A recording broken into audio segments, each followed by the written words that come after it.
तो जो कुसुम का फूल था उनके बारे में बताया जगन्नाथ स्वामी कि पिछले जन्म में उनको अपनी खूबसूरती पे बहुत ज़्यादा घमंड था, इस वजह से इस जन्म में उनका कोई यूज नहीं है, तो जाना पड़बे छुआ देना उनको भी। और उसके बाद पूरे भारत में जब भी हमारी जगन्नाथ जी की मटकी भरी जाएगी, हमारे पूजा में उसी फूल का प्रयोग किया जाएगा।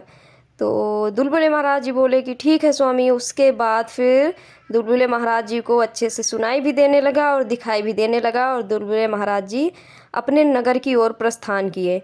प्रस्थान करने के बाद जब वो आगे बढ़े तो उनको फिर से वही सारे लोग मिलते गए, जैसे आम का पेड़ और गाय बछड़ा ताल तलैया और कुसुम का फूल करके जितने भी लोग थे सब मिलते गए। सबको उन्होंने पटबेद छुआ दिया, सबकी समस्या ख़त्म हो गई। अगर डिटेल में हम आपको बताएंगे तो ये वीडियो भी बहुत ज़्यादा लंबा हो जाएगा और मुझे पार्ट 4 भी करना पड़ेगा, तो मैं सोच रही हूँ कि पार्ट 3 में ही सारी कहानी कंप्लीट कर दूँ।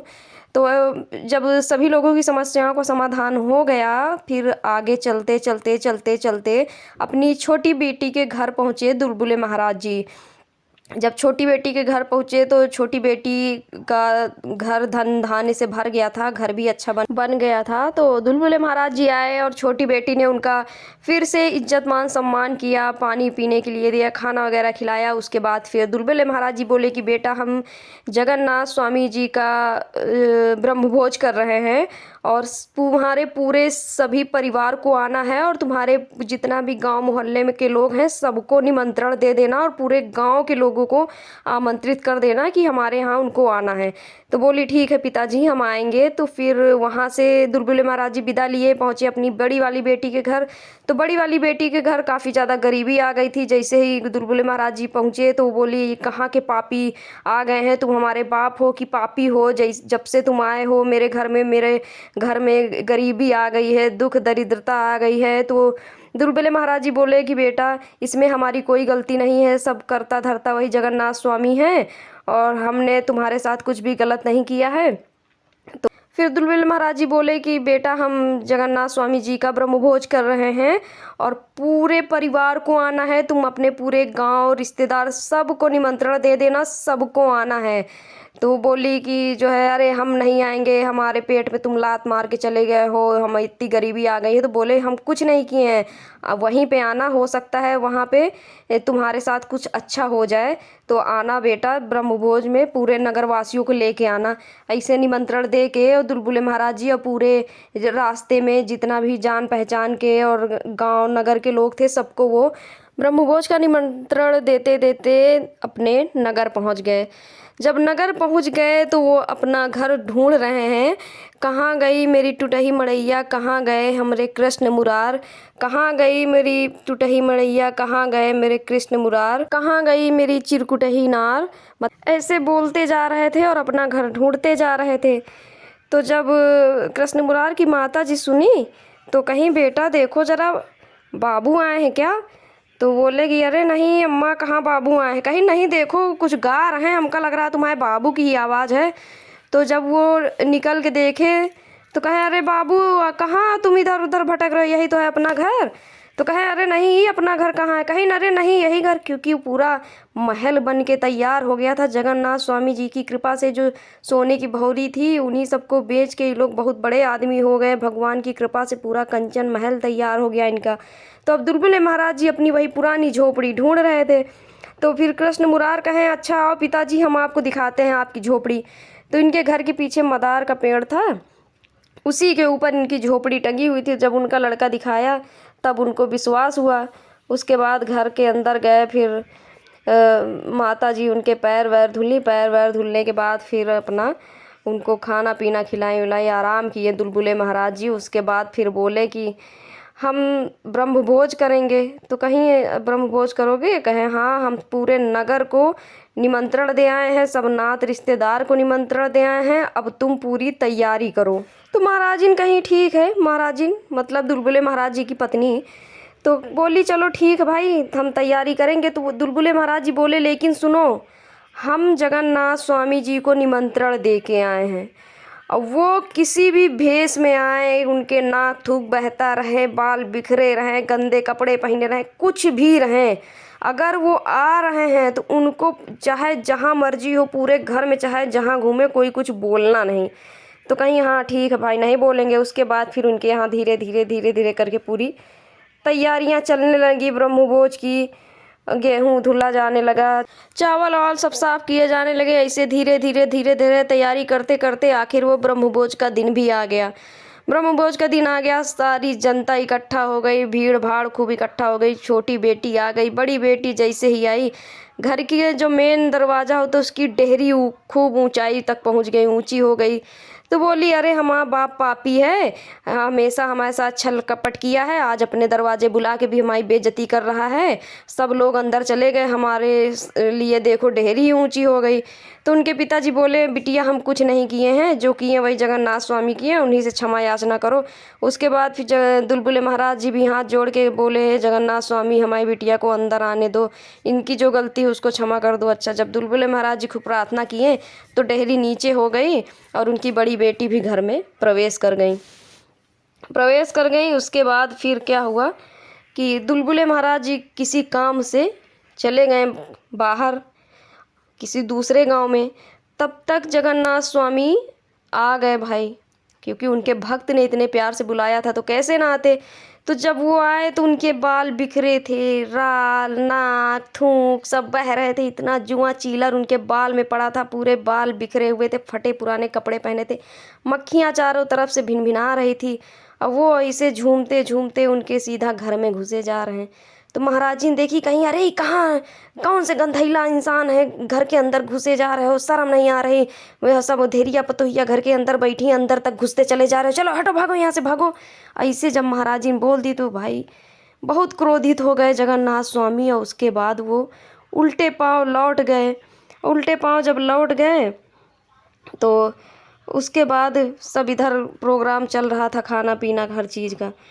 तो जब वो दुलबुले महाराज जी लौट के आए तो सब खाना खा रही थी, उनकी बिटिया, बड़ी बेटी, छोटी बेटी। तो जब छोटी बेटी के थाली में खाना रखा गया तब तो सब पूड़ी सब्जी और जो भी चीज़ें बनी थी सारी चीज़ें थी, लेकिन जब बड़ी बेटी के थाली में खाना रखा गया तो वो दोना पत्तल बन गया। तो फिर अपने पिताजी को लगी चिल्लाने, अरे तुम हमारा बाप हो कि पापी हो, हमेशा हमारे साथ छल कपट भेदभाव करते हो, हमारी बेइज्जती कराने के लिए बुलाना था तो काहे लिए हमको बुलाए हो। तो दुलबुले महाराज जी बोले कि बिटिया हम नहीं किए, जो किए वही जगन्नाथ स्वामी किए, उन्हीं से क्षमा याचना करो तो सब कुछ ठीक हो जाएगा। फिर दुलबुले महाराज फिर बेचारे हाथ जोड़ के खड़े हो गए, क्षमा याचना किए। तो फिर जैसे सबके पत्तल में खाना आया वैसे उनके पत्तल में भी खाना आ गया, और जो पत्ती वत्ती हो गई थी वो सब हट गए। उसके बाद वो किसी तरह फिर खाना वाना खाई। तो इन्हीं सब में व्यस्त थे दुलबुले महाराज जी। उसके बाद महाराजिन से पूछे, महाराजिन कोई आया तो नहीं था? तो महाराजिन कह रहे, अरे आए रहे एक जन, मार नाक थूक बहाए, जुआ चीलर उनके पड़े रहे, पूरा राल चुआते हुए घर के अंदर चले जा रहे थे। तो हम कहें कि कहाँ चले जा रहे हो, धेरिया पतोहिया घर है, अंदर तक घुसते चले जा रहे हो, चलो भागो यहाँ से। हम भगा दिए। कहें, अरे महाराजिन हमारा तो सब सत्यानाश कर दियो तुम। कहीं का हुआ महाराज जी? कहीं अरे का हुआ बताओ, इस साक्षात जगन्नाथ स्वामी रहे, मारे सब बंटा धार कर दिए, जितना हमारा कीन कराया सब में पानी डाल दी तुम, पूरा सब बेकार कर दी। उल्टे पांव दुलबुले महाराज जी भागे जा रहे हैं, आवाज़ दे रहे हैं, जगन्नाथ स्वामी कहाँ हो तुम, जगन्नाथ स्वामी कहाँ हो तुम। खूब इतना परेशान, एकदम दोपहर इतनी धूप थी, उसी में बस दुलबुले महाराज जी चलते चलते एकदम रोए जा रहे हैं, जगन्नाथ स्वामी जी को पुकारे जा रहे हैं। तो जगन्नाथ स्वामी जी से ये दुख नहीं देखा गया, तो वो एक कुम्हार के आवा में छुप के बैठे थे। फिर वहाँ जब देखें कि हमारा भक्त एकदम हमारे बिना व्याकुल है तो फिर निकल के आए। तो दुलबुले महाराज जी गिर पड़े पैर पे, कहें, अरे स्वामी जी आप नाराज़ हो? हम पूछे महाराज जी ने हमका सब बताएं। अरे महाराज जी माफ़ कर दो, चलो आपके बिना हमारा कुछ नहीं होगा। कहे, नहीं हम भाई तुम्हारे घर नहीं जाएंगे। कहे, नहीं महाराज जी जब तक आप जाओगे नहीं हमारा कुछ सफल नहीं होगा, आपको चलना पड़े। खूब मना चुना के लेके गए। फिर जगन्नाथ स्वामी जी गए अपना, फिर उनकी दुलबुले महाराज जी खूब अच्छे से खातिरदारी किए। और इसके बाद सब रिश्तेदार धीरे धीरे विदा होने लगे। तो जब सब रिश्तेदार धीरे धीरे विदा होने लगे और जगन्नाथ स्वामी जी भी विदा होने लगे, तो भाई खूब सेवा सत्कार किए हैं। जगन्नाथ स्वामी खुश हो गए, उनको आशीर्वाद दिए कि तुम्हारा धन दौलत, तुम्हारी यश कीर्ति हमेशा बनी रहे। फिर जगन्नाथ स्वामी जी भी चले गए, अंतर ध्यान हो गए। इसके बाद फिर सारे नात रिश्तेदार जाने लगे, छोटी बेटी भी जाने लगी। जब बड़ी बेटी के जाने का टाइम आया तो जितने नात रिश्तेदार जो सगे थे सबको वो साड़ी कपड़ा सब विदाई में दिए। तो जब सबको तो दे दिए तो सबका साड़ी ही कपड़ा था, और जब बड़ी बेटी को दिए तो वो कागज़ पत्तल हो गया।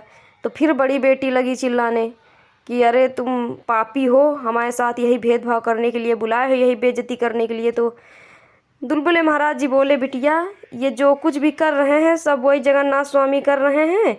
अब ब्रह्म भोज तो चलो सब लोग नहीं कर सकते हैं, लेकिन जगन्नाथ जी की मटकी सब कोई भर सकता है। तो तुम साल में एक बार जगन्नाथ स्वामी जी की मटकी भरने का संकल्प लो।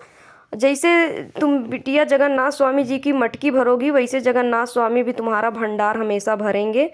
और तुम आज मान लो कि जगन्नाथ स्वामी से पहले क्षमा याचना कर लो, उसके बाद उनके मटकी भरने का मान लो, तो तुम्हारे सब दुख तकलीफ दूर हो जाएगी। तो भाई वो पहले जगन्नाथ स्वामी जी से क्षमा याचना करी, तो वो जो साड़ी कपड़ा उनका कागज़ पत्तल बन गया था वो साड़ी कपड़ा बन गया। और उसके बाद फिर वो मान ली कि हाँ हम जगन्नाथ स्वामी जी की मटकी भरेंगे। तो उनके जितने भी कष्ट दुख मुसीबत थे सारे कट गए, सारी गरीबी दूर हो गई, फिर से धन दौलत रुपया पैसा उनके हो गया। और धीरे धीरे फिर आया यही जगन्नाथ स्वामी जी के मटकी भरने का दिन। फिर वो सबको बुलाई, अपनी बहन को बुलाई, अपने माता जी पिताजी को सबको बुलाई। सबको बुलाने के बाद फिर जगन्नाथ स्वामी जी की मटकी भरी। मटकी जैसे ही वो भरी, जैसे अगियार करी, वैसे ही उनका पूरा घर एकदम धन दौलत रुपया पैसा से भर गया। पहले जैसी सुख शांति हो गई उनके घर में।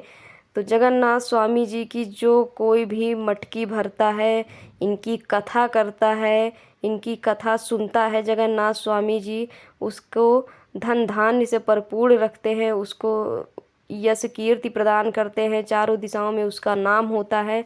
तो जगन्नाथ स्वामी जैसे आपने दुलबुले महाराज पर कृपा करी, उनकी बेटी पे कृपा करी, वैसे ही आपको मानने वाले जितने लोग हैं सब पे अपनी कृपा बनाए रखना। बोलो जगन्नाथ स्वामी की जय।